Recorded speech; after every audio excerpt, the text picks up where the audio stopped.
तो hello everyone. तो कैसे हैं आप सभी? आई होप आप सभी अच्छे होंगे। और जैसा कि आपने थंबनेल में पढ़ ही लिया होगा कि आज हम रिवाइज करने वाले हैं बॉटनी के 3 चैप्टर्स के डायग्राम इन जस्ट 10 मिनट। जैसा कि हमने सभी डायग्राम्स के रिवीजन का सीरीज स्टार्ट कर दिया है, तो आज हम 3 चैप्टर्स के डायग्राम्स को कवर करने वाले हैं। हम चैप्टर वाइज कंप्लीट करेंगे डायग्राम एंड एनसीईआरटी सभी को। आपको पेशेंस रखना होगा एंड कंसंट्रेशन के साथ आप सुनते ही जाइए। आपको यहाँ पे ट्रिक वाइज सभी डायग्राम्स आपके माइंड में 100% क्लियर ही हो जाएंगे। अगर आपको कोई डाउट आता है तो आप कमेंट कीजिएगा। Let's start. बिना देरी किए हम स्टार्ट करते हैं। तो यहाँ पे हमें फर्स्ट फिगर जो दिया हुआ है वो दिया है कोकाई। मीन्स जब आप जानते हो कि गोलाकार जो संरचना होता है वो जीवाणु की संरचना जो होती है वो गोलाकार कोकाई होती है। छड़ाकार बैसिलस होती है। बैसिलस में एक जीवाणु पाया जाता है, बीजाणु जो पाया जाता है वो उसके वो हेड पे पाया जाता है, वो गोलाकार संरचना होता है। स्पाइरुला जो कि जिगजैग स्ट्रक्चर की होती है एंड कोमाकार, मतलब हिंदी वर्ड में जो कामा के आकार का होता है वो विब्रियो। इसका साइज आई होप आप याद किए होंगे क्योंकि सभी सेशंस में इसको कराया ही जाता है। एंड सेकंड फिगर की बात करते हैं तो यहाँ पे हमें दिया हुआ है जो सेकंड फिगर वो है एक तंतुमयी शैवाल जो नॉन स्टैक एंड एनाबिना होता है, उसका यहाँ पे फिगर दिया हुआ है। बात करते हैं इसके ऊपर एक श्लेष्मी अक्षत जो आवरण पाया जाता है और हेट्रोसिस्ट जो कि स्पेशल एक या दो ये जगह पे पाए जाते हैं जो कि नाइट्रोजन स्थिरीकरण में सहायक होते हैं। थर्ड फिगर की अगर हम बात करते हैं तो थर्ड फिगर हमें मिला है, दिया हुआ है एक विभक्त होता हुआ बैक्टीरिया, मतलब डिवाइडिंग बैक्टीरिया का एक फिगर दिया हुआ है। एक बात और, अगर आपको क्लियर नहीं दिख रहा है तो वीडियो क्वालिटी आप इंक्रीज़ कर लीजिए क्योंकि बहुत कम टाइम में हम इसको रिवाइज करने वाले। तो बैक्टीरिया डिवाइड करता है तो यहाँ पे जानते रहिए ये जो आनुवंशिक पदार्थ डीएनए होता है वो डीएनए तो दोनों में भाई विभक्त होगा क्योंकि जेनेटिक मटेरियल है, तो जनक से संदक में जरूर वितरित होगा। और एक बात याद रखना, सबसे अंदर कोशिका झिल्ली है, सबसे बाहर कोशिका भित्ति पाई जाती है। आगे हम बात करते हैं 2.4 फिगर की। अगर हम बात करते हैं तो यहाँ पे हमें दिया हुआ है प्रोटोजोआ। ये सभी प्रोटोजोअस हैं, इन सभी प्रोटोजोआ का प्रकार दिया हुआ है। पहला फिगर जो है वो डायनोफ्लेजेलेट का है। इसमें एक ऊर्ध्वाधर और एक क्षैतिज कशाभिका पाया जाता है और इसकी कैरेक्टरिस्टिक्स आपको लिखाए गए होंगे। और बात करते हैं सेकंड फिगर की, बात करते हैं यहाँ पे ये यूग्लिनिया का फिगर दिया है। थर्ड वन इस अपवंग कवक जिसे हम स्लाइम मोल्ड्स भी कहते हैं। और ये फोर्थ इज पैरामीशियम के फिगर से आप लोग काफ़ी परिचित होंगे। वैसे ये सब इम्पॉर्टेंट इसलिए नहीं है ये फिगर्स क्योंकि इनमें नेमिंग कम किया है। आगे हम बात करते हैं, यहाँ पे सबसे इम्पॉर्टेंट है TMV, तो टोबैको मोज़ेक वायरस। इसमें जो सबसे मेनली पार्ट पाया जाता है वो कैप्सिड का पाया जाता है। ये प्रोटीन का आवरण होता है एंड ये RNA। आगे हम बात करते हैं तो एक बैक्टीरिया फेगस का फिगर दिया है जिसका एक हेड है, ये कॉलर है एंड ये अग्रक्षत और ये तंतु ये पुच्छ दिया हुआ है। आगे हम बात करते हैं नेक्स्ट फिगर की, तो हमें फंगस कवक का दिया हुआ है। फर्स्ट फिगर जो हमें दिया है वो म्यूकस का दिया हुआ है। म्यूकस जो कि एक कवक का ही पार्ट है। एंड सेकंड फिगर जो दिया है हमें एस्परजिलस का दिया हुआ है। मैं इफ़ आई एम राइट तो हाँ बिल्कुल, एस्परजिलस जो होती है तंतुरुमय होता है और इसके ऊपर ये गोलाकार कॉलोनी पाई जाती है। एंड थर्ड फिगर हमें एगेरिकस का दिया हुआ है, एगेरिकस बाइस्पोरम जो कि बेसिडियोमाइसीटीज वंश का कवक है, if I am not wrong. आगे हम बात करते हैं तो फाइनली हम यहाँ पे जो चैप्टर सेकंड में केवल इतने एनसीईआरटी के फिगर्स दिए होंगे। आई होप ये अब आपके टिप्स पे होंगे। आपको यहाँ पे अगर कोई डाउट आता है तो कमेंट भी कीजिए। एंड हमने यहाँ पे इसको कवर कर लिया है अंडर 4 मिनट। चैप्टर सेकंड का फिनिश हो गया है। चैप्टर फर्स्ट में हालांकि कोई स्पेसिफिक फिगर दिया नहीं हुआ है इसलिए वो इतना इम्पॉर्टेंट है नहीं। अब हम थर्ड चैप्टर की ओर चलते हैं तो प्लांट किंगडम आता है जो कि काफ़ी इंपॉर्टेंट है क्योंकि यहाँ से डायग्राम एंड थ्योरीज सब पूछ लिए जाते हैं। जैसे कि आप जानते हैं हम 360 का प्रिपरेशन कर रहे हैं, इसलिए हमारे लिए डायग्राम्स काफ़ी इम्पॉर्टेंट हैं। तो आगे हम बात करते हैं तो सबसे पहला हमें जो फिगर दिया हुआ है यहाँ पे शैवाल के बारे में दिया हुआ है। शैवाल मतलब आप समझ रहे हो ना, कैसे बांटा हुआ है प्लांट किंगडम को। एक शैवाल में सबसे पहले बांटा हुआ है, देन ब्रायोफाइट एंड टेरिडोफाइट्स। शैवाल को हम ये भी कहते हैं, इसका एक अन्य नाम भी है यार, थैलोफाइट्स को हम शैवाल भी कहते हैं। जो पहला फिगर यहाँ पे दिया है वो वॉल्वॉक्स का दिया है। वॉलवॉक्स हम जानते हैं कॉलोनी में होता है, इसमें सिंथेटिक कॉलोनियाँ पाई जाती हैं जो गोलाकार होती हैं, और जो बहुत ज़्यादा संख्या में होती हैं वो जनक कॉलोनी होती है। सेकेंड फिगर जो दिया हुआ है ये है वॉलवॉक्स। वॉलवॉक्स शैवाल का फिगर दिया हुआ है। वॉलवॉक्स नेम से ही शायद आपको क्लियर हो गया होगा, ये लंबा तंतुमय संरचना होता है। आगे हम बात करते हैं तो यहाँ पे भूरे शैवाल का संरचना दिया है। भूरे शैवाल में सबसे पहले लेमिनेरियम जो कि आयोडीन युक्त होता है। इसमें याद रखिए यहाँ पे प्रपर्ड नामक संरचना पाई जाती है, छत्रिका वृंत एंड निस्थापा, ये तीनों काफ़ी इंपॉर्टेंट है। सीरियल वाइज याद रखना, प्रपर्ड मतलब सबसे ऊपर जो प्रकाश संश्लेषण करता है, छत्रिका वृंत जो प्रकाश संश्लेषण से बने हुए उत्पादों को नीचे स्थानांतरित करता है, स्थापांक जो कि इसको स्थल से जोड़ता है। एज इट इज़ ये भूरे शैवाल का दूसरा उदाहरण जो हमें दिया हुआ है फ्यूकस एंड थर्ड डिक्टियोटा।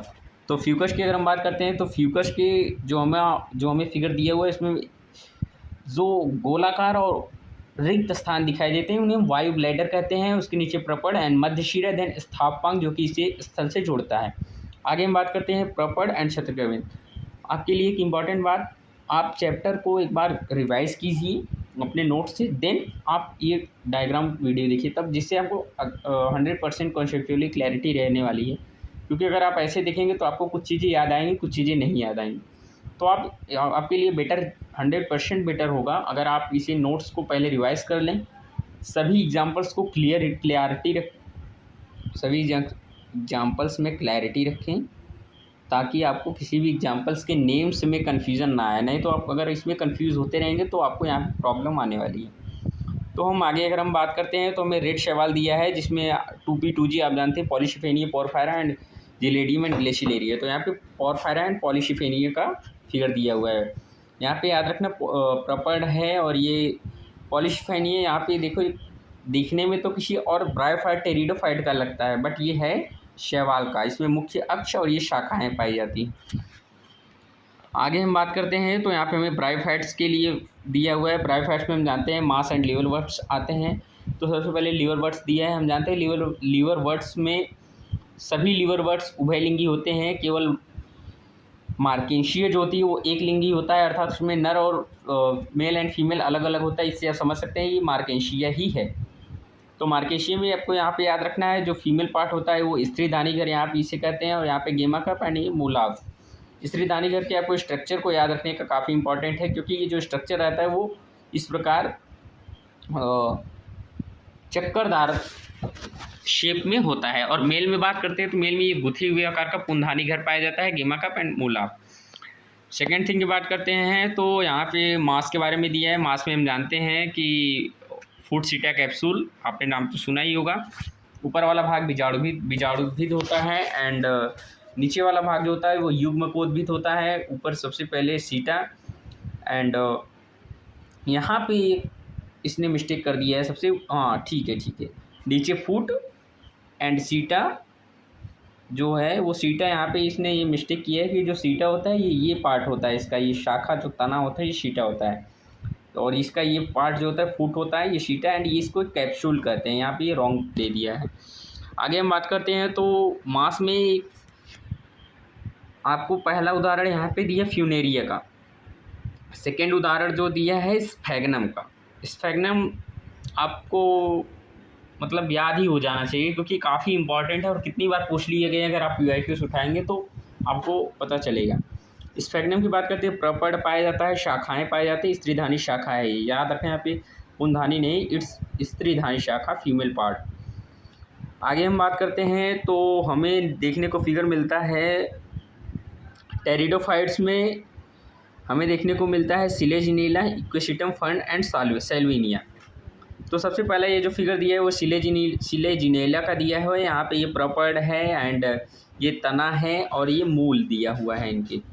आगे हम बात करते हैं तो ये सिलेजिनीला हो गया, और ये सेकंड फिगर जो दिया है वो साल्विनिया का दिया है। साल्विनियम सबसे ऊपर जो पाया जाता है वो स्ट्रेटियम पाया जाता है, और उसके नीचे ये पत्तियाँ पाई जाती हैं, देन ये उसका तना शाखा पाया जाता है, और ये शाखाएँ निकली होती हैं, और यहाँ पे इसमें राइजोम भी पाया जाता है, इम्पॉर्टेंट है।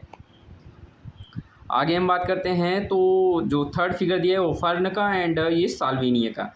फिगर देख के आपको स्पष्ट होगा, फर्न जो होती हैं इनकी पत्तियाँ छोटी होती हैं और तने बड़े होते हैं, और ये सेल्विनिया जिनकी पत्तियाँ बड़ी होती हैं और तने भी बड़े होते हैं ऑलमोस्ट। अब बात करते हैं यहाँ पे gymnosperm and angiosperm. One of the important है, क्योंकि यहाँ पे आप कंफ्यूज हो जाते हैं स्टूडेंट्स इन फिगर्स में, क्योंकि यहाँ पे जो जिम्नोस्पर्म का फिगर दिया हुआ है, सबसे पहले दिया हुआ है cycas, pinus, cycas and ginkgo. समझ रहे हो कि नहीं आप? Cycas, pinus and ginkgo. तो सबसे ऊपर जो दिया हुआ है वो साइनस का है, एंड देन पाइनस का है, देन गिंकोगो का है। गिंकोगो आपको सबसे अलग देखने को मिलेगा, क्योंकि यहाँ पे इसका स्ट्रक्चर ही आप देख के समझ सकते हैं, ये गिंकोगो है।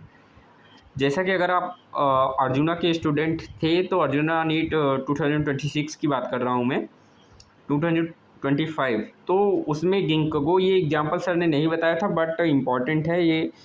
हर्षित सर स्किप कर दिए थे, तो आप नोट्स में ज़रूर मैच कीजिएगा।